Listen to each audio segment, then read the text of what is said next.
Big thank you to Vicarious PR for providing a key to On Your Tail. In On Your Tail, play as Diana, a writer who needs to find some inspiration, heads to Borgo Marina for a vacation of sorts. But be warned, there are mysteries around every corner in this Italian paradise. In this life sim detective game, you'll befriend locals, find clues, and if you play your cards right, you'll be able to uncover the town's secrets in this story-driven adventure. On Your Tail is available now on Steam.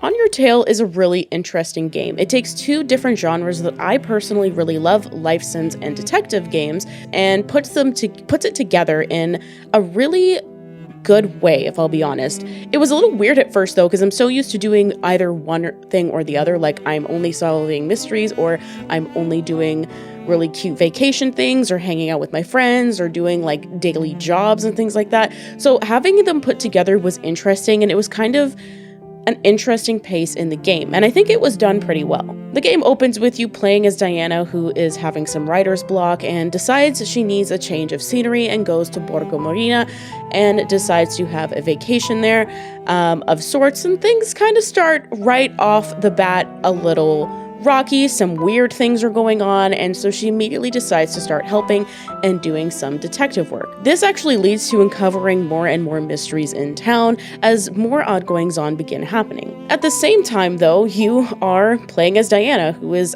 supposed to be on vacation in this area, this beautiful paradise, and you are able to do things you do on vacation, like hang out with your friends, get jobs because you forgot your wallet, so you need to help pay, stay with a really nice Italian family as you do. It was really, really interesting to have all of the life sim things. Like if you want to learn something, you have to sit and read the book and learn it. And there's also a lot of mini games that are life sim type games, like fishing or skipping rocks, playing marbles. You can do some cooking for your friends. Those are all mini games. I really enjoyed a lot of aspects of the game. When you solve mysteries, you collect cards. So when you look for, let's say, like clues because there was a certain break-in, if you're looking for things that are out of place, you use this special gadget that your Nonna left you. You can kind of see the past with it, essentially, so you can tell that thing was moved. But as you see that, you collect a card based on whatever that clue is, and that is like a clue card. By the time you have found all the clues for that area or whatever area you are looking around in, you then are presented with a board game. And this is my favorite part of the game. And I'm not like, this is hands down my favorite part of the game, is this board game aspect where you now have all these cards that you need to put in order of the way the crime happened. And you can do this multiple times, and different things happen based on where you put certain cards in the timeline. The game lets you know how many slots you need. There's also these cards called Joker cards, which you can use not only looking around for clues to kind of supercharge your device, but to help you find clues easier. But you can also use these cards in this board game type of setup when you're doing like your deduction, essentially, and you can get clues. And I did have to use these sometimes. Like these puzzles are really good. They're not super easy, and they're definitely challenging. I wouldn't say they're so hard I couldn't figure it out, but they definitely are challenging, and you should take your time and really like think it through, because is the way that you do your deductions and the way that you do interrogations. It works a little bit similar with interrogations. So you take a statement from a suspect and you're basically putting a fact against their statement and presenting it to them, and then sometimes they'll give you a different statement, and you basically keep debunking their statements until the two facts that they can't really fight against are there, and you present it to them. And I really liked that. I really liked this aspect of using these cards that way, and using the cards and watching like the scenarios played out for the deduction of how a crime took place was so interesting. Like I really, really enjoyed that part. That is by far my favorite part of the game, just because I really liked the way it had my brain work to think and play this puzzle. So that's how any deduction and clue finding and interrogation that you do plays out through the game. I didn't actually get a chance to finish it though, because of the nature of the game. It takes quite some time to do different tasks, because you're playing as Diana while also solving this overarching mystery of something kind of weird going on, starting with a string of thefts. And you sometimes can't complete quests until you sleep at the end of the day to start the next day. You can't do jobs multiple times in the day. Some things you can only investigate throughout one day, and then that's it. You can sleep, and then the next day another event happens or just, you know, other things will come up, Diana will think of other things she needs to do. Because of the nature of that, it took a lot of time just to get things done. And so I've played for about 10 hours at the point of my reviewing the game, or at least letting you know my thoughts on it. It's not really, I would think calling it a full review wouldn't be fair. I would definitely say it's more my first impressions on the game, because there's definitely a lot more of the story I didn't get to see yet because I haven't gotten there. All the characters are very well written and charming. They're very friendly. I am Jamaican and Italian, so it actually reminded me a lot of my Italian grandparents. They were from Italy and had immigrated to Canada, and they would tell me stories about it. I've never been there myself, but their love for it and the way they described it's very much the way it felt being there. And it kind of made me feel like, I don't know, a little close to home. Like I just really enjoyed it. And so in that way, I really related to it and I enjoyed that part of it. And I enjoyed the writing of all of the characters because they reminded me of my grandparents sometimes. I just really liked the I don't know, like just the atmosphere that, I don't know how to explain it, but the atmosphere of walking around the map, which you do quite a bit, was really nice. And there was even one tunnel with these carved out like waves that for some reason felt nostalgic. Like I have not been to Italy, so I don't really know why, but I just liked going down this tunnel. I just really liked the atmosphere and the mystery and the air of adventure in the game. It did work really great on the Steam Deck. I believe it is Steam Deck verified, and I'm not surprised. It worked great. And it's also coming to Nintendo Switch. So if you want to bring it on Nintendo Switch, that will be out soon. I believe it will be out within the new year, but I will leave those links and things below. I do wish at some points I could have fast traveled, but you do start to get to know the map.